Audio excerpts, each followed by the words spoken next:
Welcome everybody. Thank you for stopping by to the Crypto Wolf channel. Today we're going to do a very basic rundown on what is Bitcoin and cryptocurrencies in general, and how do you get it? How do you acquire said coins or tokens? And I'm going to go over some of the basic terminology, and we're not going to get too deep into the weeds on anything at all. But this is going to be for, the very beginners out there who may have heard the word Bitcoin or heard the word cryptocurrency, but beyond that, know basically nothing about it. And hopefully this should help explain things without getting too complicated or confusing. So, first of all, Bitcoin was the original cryptocurrency. For the sake of argument, we'll call it the original. There were a few iterations prior to that, but irrelevant to this conversation. So, Bitcoin was the big one, the first one, the one that basically started everything. And what it is in its most basic form is a digital currency. And so the first thing that generally pops into people's minds when they hear a digital currency, at least from what I've heard over the years, not so much lately because it's gotten more popularity, but in the past people said it's a scam, it's a Ponzi scheme, if it's a digital currency, what's to keep some hackers from just taking it right off your computer, or what's to keep it from just disappearing if your hard drive goes kaput.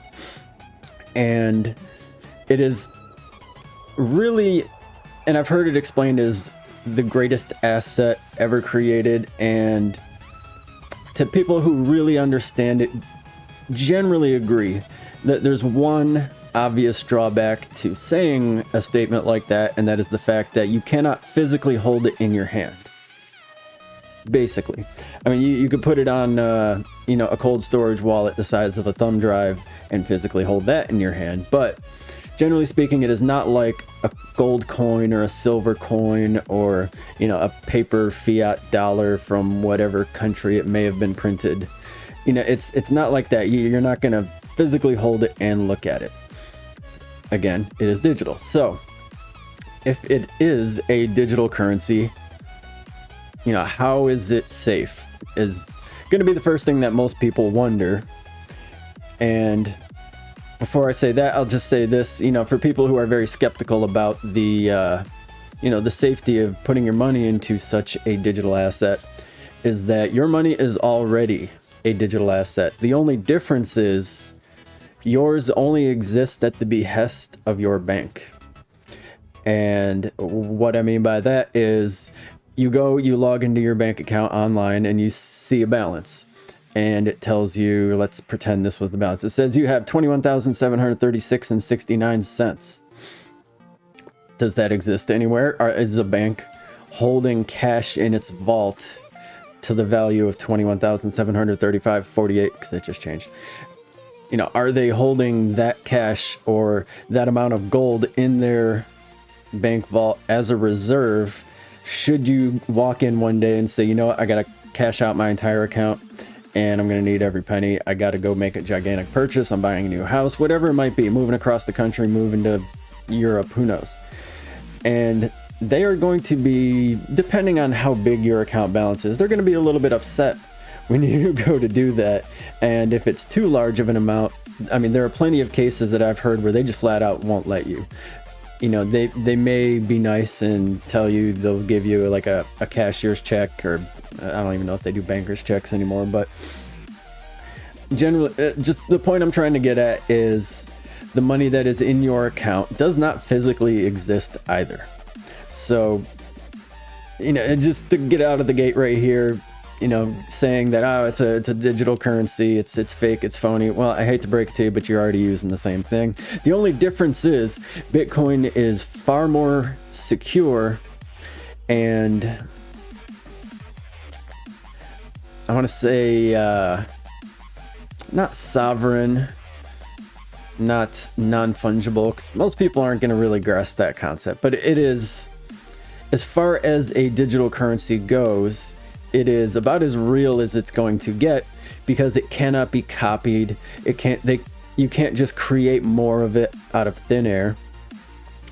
You know, you have to actually, quote unquote, physically do something to create more, and that gets into Bitcoin mining, which I'm not going to touch on too much. But you know, the way Bitcoin is created is by mining, and what that is it's called proof of work, which means you have to actually do work in order to create Bitcoins. And the way it does that is by solving very, very long, complex mathematical formulas or algorithms, and that gets into the crypto part of it. So the reason it's called a cryptocurrency is because it is based on cryptography. If you don't know what cryptography is, it's basically the science of encoding or hiding information from a sender to a receiver. So, you know, back in World War II, where they had, say, the Enigma code, and you would get a message and they would encode it and they would send the encoded message. So even if somebody intercepted it, they wouldn't be able to know what the message was, and the recipient would get it back and they would have the same code or cipher or whatever it might be, and they would decode it and they could read the message in the clear. Same principle with cryptocurrencies is it all is encrypted. And I don't want to get too far into it, but you have your wallet, and from said wallet you can send it to anyone, anywhere you want to. You could send it to a different wallet of your own.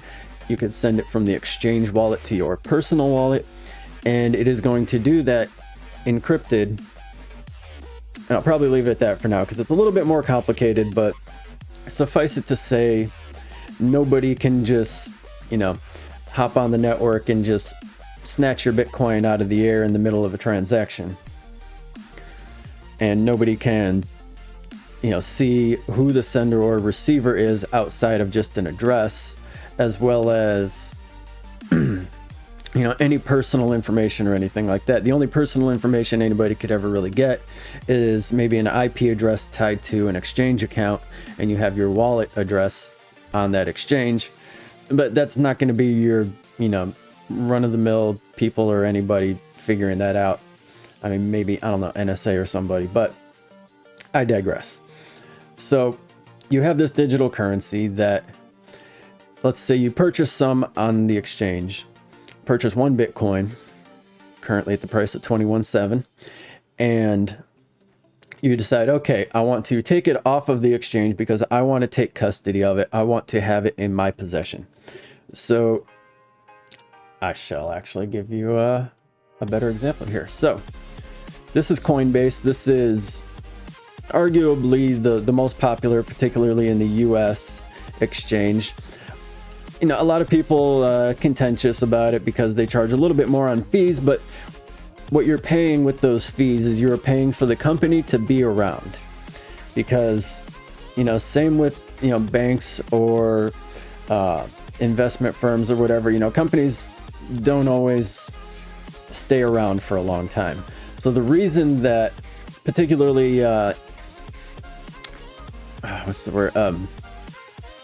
institutional money tends to use Coinbase and is because they know they're going to be around a while. They have that reputation. When they go to board members or whoever else in the company and say, okay, we're going to invest this amount of our capital in Bitcoin, we're going to get it from Coinbase, and they say, why Coinbase? And they say, well, first off, because everybody else goes there, and the reason everybody else goes there is they've done their homework and they know they're going to be around. They're not going anywhere.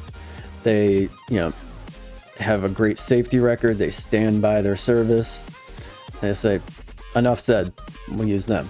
So even though they may be paying a little bit more, you're also paying for the service as well as, you know, the coin itself. And when I say the service, I mean the safety of keeping your, I was going to say money, but keeping your crypto on the exchange. Like right here, this is my live exchange wallet. Not a whole heck of a lot on here. It's basically the crumbs left over from what I was transferring off of various exchanges a while back. I mean, okay, you know, 485, so maybe it's not crumbs on that one, but USD coin, that's stable coin, different topic. The price of the stable coin doesn't go up or down. It's basically the equivalent of a US dollar in crypto.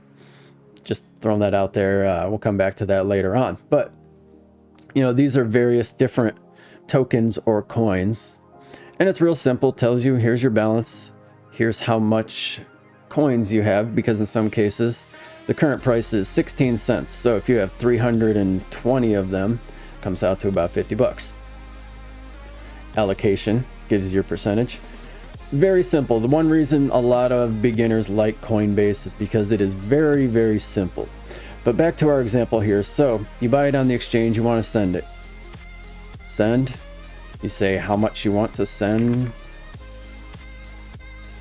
Oh my god, I freaked it out. Okay, I hadn't used it in a while. I gotta log back in. Pause.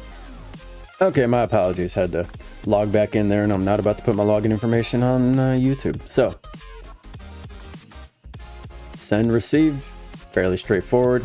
If you were to go to send, there's very little info that you need, but it is very important information. And this pay width is going to be whatever you want to use, so it'll show you all of the crypto that you possess, as well as a whole bunch of others that obviously have a zero balance. But in this case, say we do some USDC. So okay, 400 now. This is a rather newer thing, and I've never tried it, and I'm not sure I would even trust it, but you can put apparently a mobile number, an email, or when it says address, it's not talking about somebody's mailbox address. I'm not going to go as far as to say doing the mobile or email thing. Just keep it simple. Use the regular wallet addresses. But you would go to, say you want to transfer it to, a wallet here in your browser, like in this case, got MetaMask over here, or a couple other different ones. You would go there and you would say receive. And a little bit more than we want to get into for now. And you'd have an address right there and say, okay, every single time you see an address, it's going to have a little copy thing, or, you can highlight and copy, but safest thing to do is just to hit that copy button. And then when you come back here from whatever other wallet, or if somebody gave you their own wallet address, if you're transferring it to a friend or family member, whatever it might be, and then you just paste, fills in there. Safe. You don't want to try to type out the whole thing, because it is going to have, I think, like 64 characters, something like that, and you do not want to mess it up. And that is the one thing that, with crypto being in its infancy, there isn't like a stand-in for this nebulous wallet address at the moment. So you can't just type in like mom or whatever it might be. Now, on some exchanges, you can save addresses into an address book and give them names, and just choose them from a list, which makes it easier. Like, actually, on the page I was on earlier, it had like recent addresses that I'd sent things to, and you could just pick from there. And you can also add in like a little optional message, so, when it shows up on the other end, you say, from Coinbase or whatever it might be. But it's really that simple. Then you just hit continue, it sends it, and depending on how busy the network is, it may take a matter of seconds, or it could take 5, 10, 15 minutes. I mean, I've had it, I had, a while back when there was really bad network congestion, I had it take like a couple hours. And whenever something like that happens, don't panic. Just remember, when you copy paste that address, as long as you didn't mess with the numbers or letters or anything, as long as you just pasted, it's going to be okay. Sometimes it just takes a little extra time, because I know I've experienced it where it didn't show up right away, especially when I was brand new. And I'm sitting there freaking out, thinking I got ripped off or something like that. Oh my god, why is this not showing up? And sure enough, after a little bit, it does. You can stop sweating. Life is good again. But that's kind of how it works. I mean, you literally just, if you're investing, we're not talking about trading or anything like that. You just buy it. You can keep it on the exchange and not have to worry about any sending or receiving or anything. But if you're going to be getting into it more than just at a very, very, very basic level, it's generally recommended that you take custody of the crypto on either like a cold wallet or a hardware wallet, which is something that is not connected to any computer or network or anything. It gets stored on the equivalent of like a little flash drive. Or you can put it on a wallet, you know, on the desktop of your computer. You could put it on a browser extension wallet. But again, just for the very basic beginners, for the time being, don't worry about it. As soon as you buy it, it will stay on the exchange. And if you are using a big reputable exchange, it should be perfectly fine. I mean, it's not so much a safety issue. It's more or less like the people who've been in crypto a long time have seen enough, especially with some of the other like smaller fly-by-night exchanges, where it's like if you're getting something from one of those, you're going to want to take custody of it pretty quick. So, okay. You buy it, it's there. At that point, you can come back and check and see, you know, what the price is. If you're up, you're down. You know, here it gives you a little up-down percentage. It's not your up-down percentage. It's more, you know, whatever time frame you happen to be looking at daily. So we're down 3.7% for the day, up 0.36% for the day. And that's really all you would need to know as far as purchasing and just holding on to it. Now, in order to get to this point, something I should mention, I can't really go back to the opening screen, but you're going to want to go to, in this case, Coinbase.com. When you get there, it'll say create an account, just like any other account you've created for emails or Amazon or whatever it might be. You know, follow the steps. They're going to explain it very well. That's one thing that Coinbase does very well, is they keep things simple and they make it easy to understand. And they even have other resources as well if you wanted to learn about things, you know, learn about some of the different concepts. They have all kind of different stuff there where, you know, they do nice little animations and graphics and stuff to make it easy. But for those of you who maybe don't want to use Coinbase, or you want to know about some other ones, over here, this is CoinMarketCap, by the way, the website. It's basically the largest list of listed cryptocurrencies and tokens, as well as other things like exchanges, you know, NFTs. You can put your portfolio on there, keep track of things, do a watch list, all that kind of happy horse stuff. So Coinbase Exchange over here, number 3 biggest on the list, followed behind FTX. Now I see that they have FTX US, and you can also see in the number 1 spot there's Binance, but they also have Binance US. Now the US tends to have some stickier regulations, and so these exchanges have had to make separate versions for US customers. I don't know about FTX US, but if it's below Binance US, I imagine it's not that great. Binance US can be a little bit sketchy because it just doesn't have the volume of other exchanges, but as far as just purchasing, it should not be a problem. On some of these other exchanges that aren't as simple as Coinbase, in order to just purchase it, not do any trading or anything like that, it's going to be listed as spot. So it's kind of like spot trading, which is basically just buying, but I think even some of those have simplified purchasing menus, just like Coinbase does now. And then you got, you know, Kraken, KuCoin, Huobi, which is a little bit more Asian. And as you get down the list, you start to get into ones that, if you're not using them for like something specific like trading, you're generally not going to go there just for purchasing and holding on to. So not much to worry about there. Now, getting back to crypto and Bitcoin in itself, we went over how it is a digital currency. It is based on encryption, and its safety is inherent partially in that encryption, but also because the way it is stored.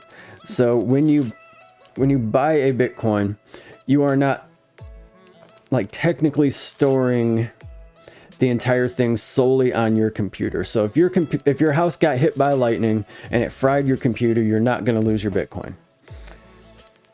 And the reason why is you will have your Bitcoin wallet. In the case of keeping it on an exchange like Coinbase, you can log into it from anywhere. You can log into it from your phone. and it's always going to be there because it is, you know, stored in their wallet. But if you were to say put an actual Bitcoin wallet on your computer and transfer it there, you're going to want to keep track of what's called a seed phrase, and it's going to be like 12 words. You're going to want to write them down probably in multiple places and keep it safe, because no matter whatever happens to that computer, you could go to any other computer, install a Bitcoin wallet, enter that seed phrase, and it will like restore your wallet and show you, you know, all the Bitcoin that you have. And the way it can do that is it's not necessarily storing it on some server somewhere at some company. Bitcoin works on what's called the blockchain, and the blockchain is basically just almost as it sounds, like a chain of blocks, but it's a system called distributed ledger. So the ledger, if you imagine in accounting, you have a list of transactions, and in this case you also have a list of transactions every time everybody sends a Bitcoin from one place to another, or purchases or sells. And so each time that happens, when the transfer takes place, it sends that information encrypted to the miners, and it's going to go to a number of different places, like thousands of different nodes. And each one is going to check it. You know, it's going to run through that algorithm, check the encryption, check the math. It's going to say, okay, this is legit. And it's going to say, yes, this is good. And so I'm trying not to get too deep into it, but they're going to check it against each other and make sure that they have the same answer. They're going to say, yes, this is good. Add the transaction to the list, add it to the block. And so each time the total number of transactions that can be held in a block is complete, the block gets published, added to the ledger, and that ledger gets stored on every single node, every single wallet that creates a node. And so that way nobody can just go in and say, yeah, you know what, I'm gonna go into that ledger and I'm gonna hack in and I'm gonna take out 1,000 Bitcoin for myself. If it were to do that, as soon as, you know, the next let's call it mining or transaction happens, and it checks it against the existing ledger that's stored everywhere else, it's going to notice that something's different, and it's going to say, wait, nope, it's going to reject it, and it is not going to get added to the ledger. The transaction will not go through, and life moves on, and it continues on with its valid transactions. I'll probably leave it at that, but suffice it to say, you have this decentralized network of computers that are all checking to make sure everything's legit. And so that is where the second big concept of cryptocurrencies comes from, is decentralization. And obviously it is the opposite of centralization, which, if you think of the banking system here in the US, you have the central bank, you have the Fed, and everything kind of branches out from that. You know, they create the money, they give it out to the bigger, central bank network, and they lend it out to smaller banks. But it is all centralized around the Fed. Well, with Bitcoin and crypto, since it's decentralized, there is no Fed of Bitcoin. There is no central bank. There's nobody controlling any of it. It's decentralized and spread out amongst, or distributed amongst, every single miner, every single computer acting as a node.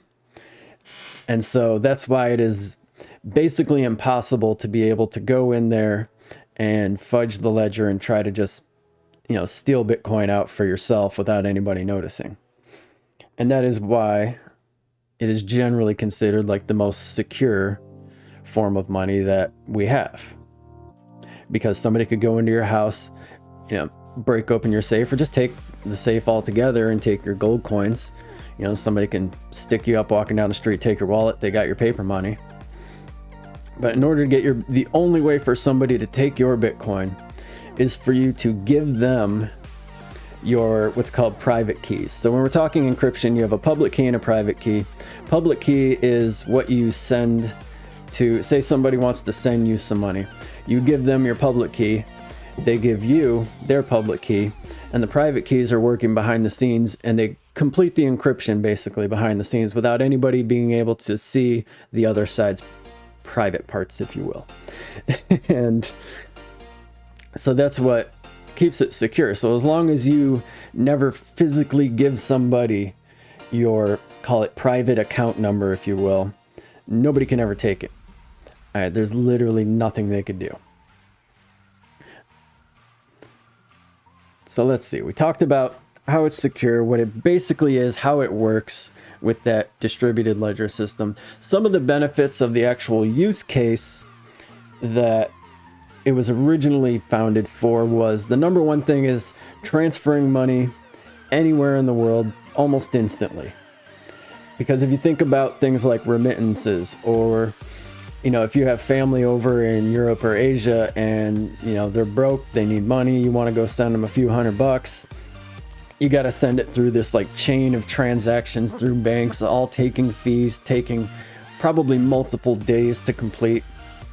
Whereas if I want to send somebody in the Philippines some Bitcoin, it's going to be there in, I don't know, a minute tops, depending on how active the network is, which is not terribly active at the moment, so it'd probably be there in a minute or less.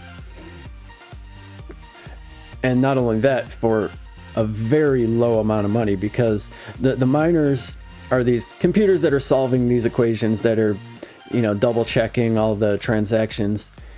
Well, they're not doing it for free, so they make Bitcoin in return for doing all this processing, using all this electricity to complete all that processing. And so each transaction has a small fee.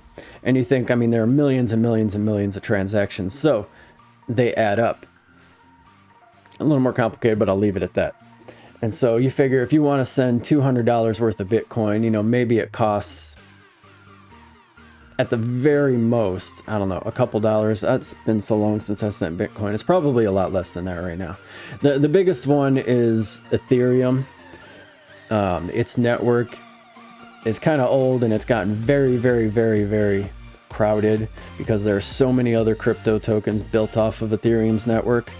And since there's so much activity, they call it gas fees, which is basically the transaction fees. For a little while there, they were getting substantially high to the point where sometimes it wasn't even worth trying to transfer. But that's a different case. If you're doing Bitcoin, or if you're doing stable coin like I was showing, the USDC, those generally, most of these, a lot of them have their own networks as well. Cardano, Solana, Polkadot, all have their own networks. Transaction fees are generally small, so nothing too big to worry about. It's not like it's not going to hit you for for $50 to transfer it across the world. At one point, Ethereum, yeah, I've heard a lot worse than that even, but not going to have to worry about that, just, from a beginner's perspective and going over the basics. And that was at like the top of the bull market too, when it was the craziest and so much going on. But let's see. So we talked about, I'd say we pretty much covered Bitcoin. Now, one thing, just to give you some perspective of the size of the crypto market and Bitcoin. So right now, the current market capitalization, which is, let's call it the total amount of money in crypto, is just under $1 trillion. At the peak of the bull market, it was actually over $2 trillion. So you say, okay, so there was over $2 trillion directly tied up in crypto assets. How does that compare? Well, if you look over here, we have the largest companies by market cap. So they're listing 6,200 companies, total market cap 80 trillion for the most part. And number one, Saudi Aramco, 2.3 trillion. Again, remember what I said, at the peak of the market, crypto was over 2 trillion. I think it might have been 2.1, 2.2 was what it topped out at. So, that is in and of itself, you think of something that even most people haven't even heard about or don't even know much about. This one asset class over here has reached big boy status to where, it would have been high on this list. At one point, it was bigger than, I think it was bigger than Apple at one point. But again, Apple 2.1 trillion, Microsoft 1.8, Alphabet 1.4. So you think where it is currently at right now, at the lowest point in the market we've had in years, it's still bigger than Tesla. Everybody knows what Tesla is. Everybody like talks about the electric vehicles and Elon Musk and all this stuff. One of the most hyped up companies and CEOs probably in history, at least in the modern times here. You know, Bill Gates maybe a little bit, but everybody loves Elon Musk more than they love Bill Gates. So I mean, let's be honest. But you know, Berkshire Hathaway, 613 billion. So, you know, blowing all those out of the water, not to mention every single company below it. Now, Bitcoin in and of itself, just the one coin, has a $412 billion market cap. So you figure, whoops, Bitcoin in and of itself is bigger than Visa and bigger than ExxonMobil. That kind of puts it into perspective for you. So it's not a small niche thing that only a fringe group of people are dealing with. I mean, the crypto industry at this point is just gigantic. It has grown into its own entire ecosystem, its own market. I mean, you can't go to any financial news website or publication nowadays without seeing or hearing about crypto. I mean, I've been seeing it for the last, really for the last few years, but the last couple of weeks, I can't go to any news website without seeing something about crypto somewhere without having to scroll down. So, I mean, despite the fact that things are down, we're in a bear market and we're potentially getting close to a bottom, or we may be at the bottom, who knows, but I think we got a little more to go. Despite that, its popularity and its cachet has definitely been growing. More people are learning about it. More people are getting used to hearing about it. And even though right now it's probably not a large amount of people that are digging into it to learn about it, you know, once things start going back up, that's really when it starts to kick off. So right now is honestly like the best time to get into crypto since, you know, the previous bear market, which again, if you don't know, bull market, bear market means, you know, when things are going up or when things are going down, basically. So let me hide all this other stuff. So just to give you an idea here, so this was the COVID dip right there. This was the previous bull market high. This was, at least at present, the most recent bull market high right there. And Bitcoin was up to almost $70,000. We're at 21 right now. So, you know, not a bad buying price if you, like most other people, expect, you know, this to maybe continue back up. And generally speaking, I'm not going to get into the Bitcoin cycles or anything like that, but it generally tends to, you know, never come back and retouch a previous high after it's on to the next cycle. So far, you know, hey, anything can happen, nothing's for sure or 100%. Not financial advice, I should probably throw in there as well, just to be clear. But at present, that is the historical precedent. There we go. You know, the total crypto market. And as you can see, so this is not just Bitcoin, but every single crypto, you know, all in one market cap price looks almost identical to Bitcoin, right? Again, you know, Bitcoin's boss, it kind of moves the entire market. Now, there are discrepancies. Things do different things. You know, every other coin or token aside from Bitcoin are generally referred to as altcoins. They are alternate coins from Bitcoin. But as you can see, generally speaking, the market tends to move in sync with Bitcoin itself. I'm not going to get too deep into some of the other coins and tokens in this video. I really just wanted to jump on the basics of what is it, you know, where can you get it. I should also throw in there, you know, if you start a Coinbase account or any other exchange account, they're going to have verification procedures just to make sure that you're a real person, because with government regulations and things, they try to crack down on, money laundering and organized crime and all that kind of stuff. Same thing banks are doing. And so obviously it's not a bank that you could walk into, open up an account and show them your ID. So they generally have something where they'll have you take a picture of your ID with your phone, and they'll give you a little number to send it to. And it's actually turned into a really quick process. Whereas back in like 2016, 2017, when I first opened up my Coinbase account, it took like 3 days to verify. So even if it seems like it takes a few minutes, believe me, you got it easy.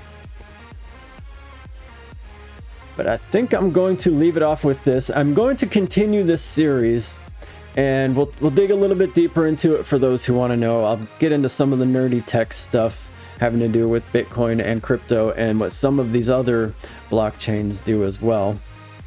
Ethereum has its own blockchain with smart contracts. Polkadot has its own. Solana has its own. Cardano has its own. Ripple is its own little animal. Litecoin is very similar to Bitcoin, was originally created to try to be faster and I think cheaper, but not terribly difference. Yeah, and we can get into other things like forks when certain ones split, because they basically get like an update, kind of like computer software, to make the network work better. But some people don't want to get rid of the old one, or maybe they just want to keep the transactions separate, so it breaks off into like a Ethereum Classic versus current Ethereum. All kind of good stuff. But as far as your entry level, not even 101 course, just course description, I hope that helped. If you have any questions, by all means, put it in the comments, or if you really want to chat, again, hit the comments. I do have a Twitter account for the channel, even though I really haven't posted on it or done anything with it. Eventually I'll get around to doing something with that, but feel free to let me know. And there are plenty of other videos on this channel where I go over, what we're looking at right here is TradingView, that shows you the charts and you could draw on it, put indicators, all that good stuff. I've got videos on what literally every single section and every single button on TradingView does. So if you're interested in that, want to know more, go check out that playlist. Otherwise, just keep coming back, and I run my trap enough, you're bound to learn something eventually. All right, have a wonderful day. Remember, life's too short, so keep being happy. Don't stress out. Even though the economy's going crazy and inflation's going nuts and prices are going up, shortages, all that good stuff, you know what? We'll get through it. It'll be all right. And just try to stay prepared as best you can. Take care of yourself, take care of your family, your loved ones, your friends, and help them to understand that maybe buying a little extra at the grocery store each time and just keeping it in the cupboard is a very safe, easy, and potentially, worst case, potentially life-saving. So it's not going to hurt. Worst case, you eat it anyways. So remember, just with all the craziness going on, keep your head on a swivel and try to stay self-reliant. All right. Later.